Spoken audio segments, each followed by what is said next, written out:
Yo, what up, y'all? It's your boy Fro Thizzle, and today I'm going to be talking about the fourth installment to the Fear Street franchise, Prom Queen. So ain't nothing to it but to do it.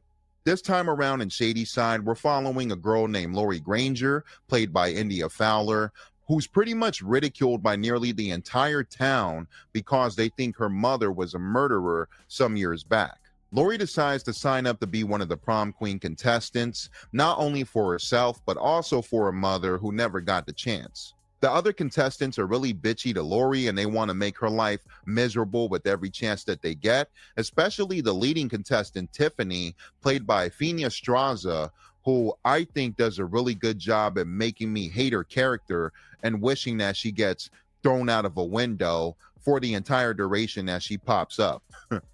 Ariana Greenblatt, who I recognize from the Barbie film and unfortunately Borderlands, pops up as one of the other contestants, Christy, who's more so on the rebellious side. She's a drug dealer. She's hanging out with a guy that's way older than he should be. Spoilers for anybody that hasn't seen the movie yet, but I was really surprised that they went with the Drew Barrymore Scream kind of direction, because Ariana Greenblatt is the biggest name out of the girls, or out of the contestants that we're following, and they murk her first. They kill her off pretty quickly, and I was surprised to see that. Suzanna's son, who I recognize from Red Rocket with Simon Rex, pops up here playing Megan Rogers, the best friend of Lori, and I gotta say, she's my favorite character in the entire movie. She has Lori's back, although in a very macabre and dark way, but their chemistry was felt for me. I really enjoyed the two together.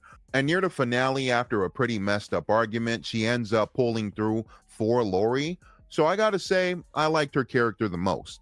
We do have a pretty cheesy love interest attempt with a character named Tyler, played by a guy named David Iacono. Sorry if I'm saying your last name wrong. I was liking the Tyler character at first because he's trapped in a situation where his girlfriend Tiffany, the head of the contestants, is being mentally abusive and berating him and even threatening him that if the prom night doesn't go to where she wants it to be, that she'll end him. So I was kind of feeling sympathetic for him, but then he does try to pit Megan away from Lori a bit while they're arguing, and even calling her and saying, "Oh, you're stoned right now." So I wasn't feeling him too much after that. And spoilers, I did like his death scene, how it did surprise me just a bit because he ends up getting stabbed through the fucking head.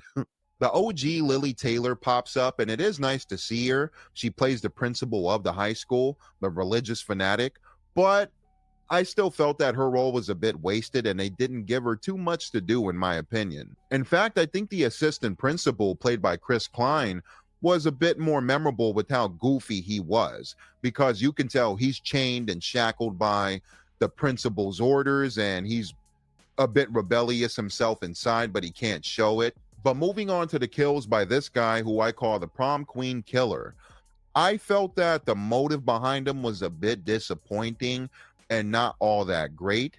And again, spoilers here if you haven't seen the movie, but for those who have, but we come to find out with a big reveal near the finale that there's two killers, and they're both the parents of the lead contestant, Tiffany, who also is a nutcase and tries to kill Lori near the finale. And the main motive for the father is he wanted to make sure it was a landslide for his daughter to win prom queen. And I thought it was pretty stupid. I did like the idea of two killers, but what they ended up doing with it, I think fell short. And it was very predictable, because when the father is revealed and we already know that there's two killers, I'm thinking, who's going to be the other killer? Who's going to have a strong enough motive to be on the same boat with the father's motive? And it has to be the mother.